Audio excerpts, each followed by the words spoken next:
ireo ireny ny mpiambina sasany nakany tanàna ka laza tamin'ireo mpisorona ny zavatra rehetra izay voatreo atreo aloha le mpiambina tonana timo a nakaiza izy lasa rezakazaka tao an-tanàna dia nahita mpisorona mpitondra fivavahana mpisorona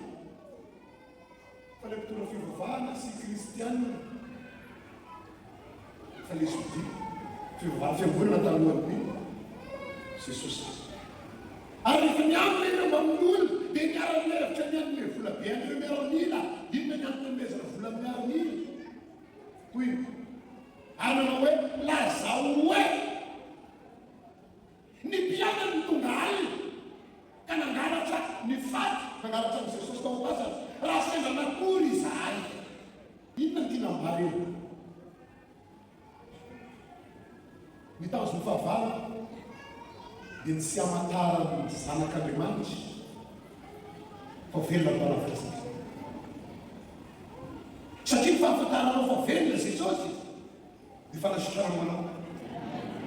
vaolana manao